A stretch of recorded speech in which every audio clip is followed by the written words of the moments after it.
나만 빼고 다 괜찮아 보이더라고요. 애들도 잘 크고 아내도 일하니까 버틸만하다 생각했어요. 근데 그게 아니었어요. 퇴사하고 나니까 진짜 절벽 아래엔 아무것도 없더군요. 50대 가장 김성수 씨가명의 말입니다. 퇴사 전까지만 해도 그는 매일 아침 정장을 입고 회사에 나갔고 나름 중요한 자리에서 일했습니다.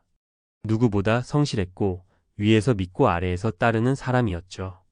하지만 정년보다 조금 빠른 나이에 퇴사한 그는 곧 인생의 다른 얼굴을 마주하게 됩니다. 평생을 쏟아부은 직장에서 물러난 순간 사회는 그의 이름을 잊었습니다. 통장 잔고는 줄어들고 가족과의 대화도 줄었습니다. 그는 말했습니다. 그전까진 내가 집의 중심인 줄 알았어요. 근데 그 중심이 빠지니 우리 가족도 흔들리기 시작하더라고요. 많은 50대가 퇴직을 인생의 전환점으로 삼습니다. 하지만 준비 없는 퇴직은 전환점이 아니라 추락의 시작이 되기도 합니다. 오늘은 실제 사례 3가지를 통해 왜 퇴사 이후 절벽 아래가 기다리고 있었는지 그리고 어떻게 다시 올라갈 수 있는지 함께 이야기해 보려 합니다. 첫 번째 이야기. 내가 없어도 회사는 잘 돌아가더라. 퇴직 후 고립감을 느낀 조 부장 52세. 20년 넘게 건설사에서 일한 조 부장은 구조조정 명단에 이름이 올랐을 때도 믿기지 않았다고 합니다. 하지만 이른 퇴직은 현실이었고 그는 순순히 회사를 떠났습니다. 처음엔 이제 좀 쉬자 싶었지만 막상 집에만 있으니 몸이 근질거리고 마음이 불안해졌죠.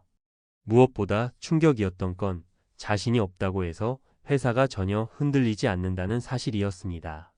그는 말했습니다. 20년을 바친 회사였는데 내가 빠지니까 아무렇지도 않게 돌아가더라고요. 그걸 보고 내가 뭐였나 싶더라고요. 퇴직 후 사회적 소속감을 잃은 조 부장은 친구들과의 연락도 끊기고 점점 말수가 줄어들기 시작했습니다. 퇴직 후 가장 흔한 감정 중 하나는 쓸모없음에 대한 충격입니다.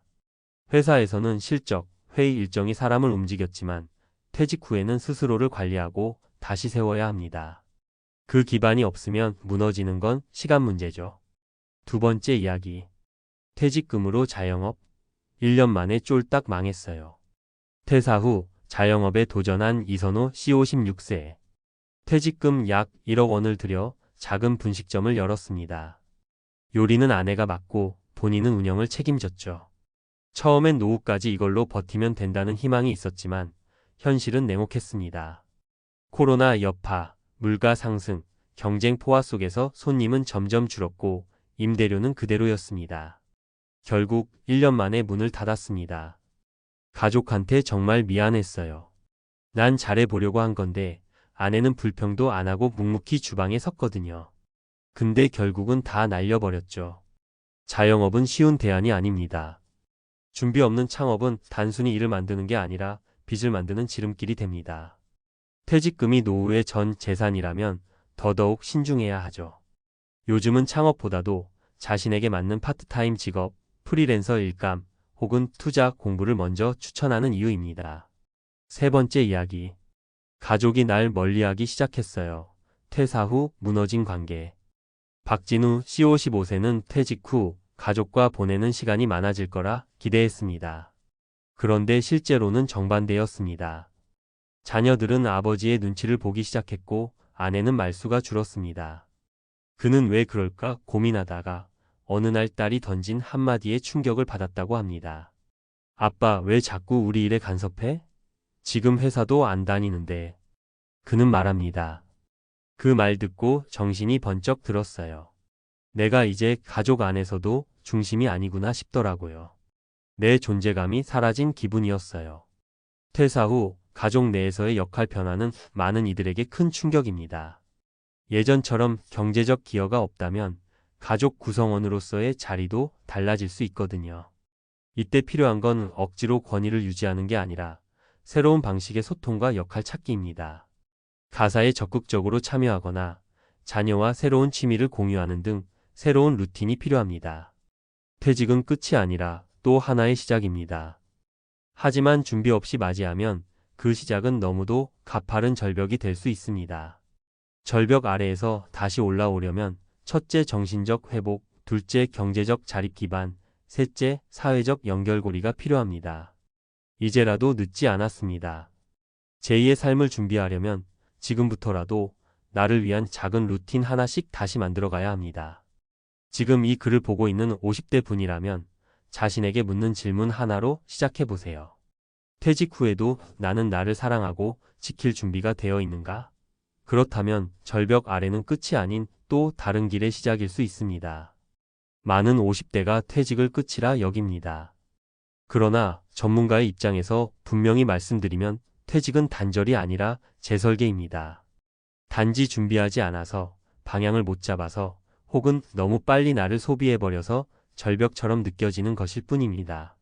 문제는 그 절벽에서 다시 올라오는 기술과 전략이 있다는 겁니다. 여기서부터는 조금 더 구체적으로 실질적인 회복과 대처 방법에 대해 말씀드리겠습니다.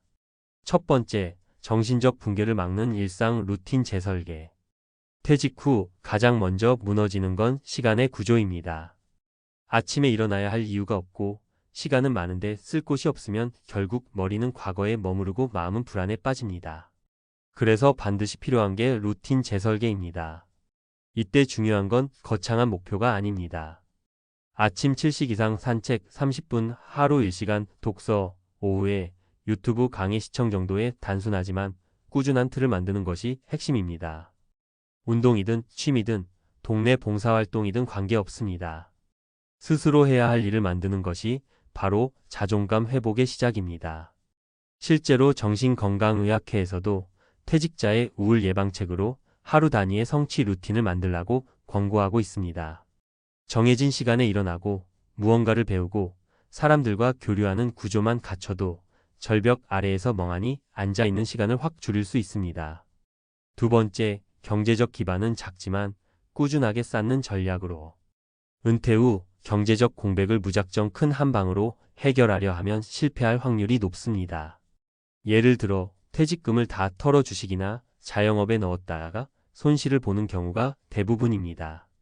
이 시기의 핵심은 안정성과 지속성입니다.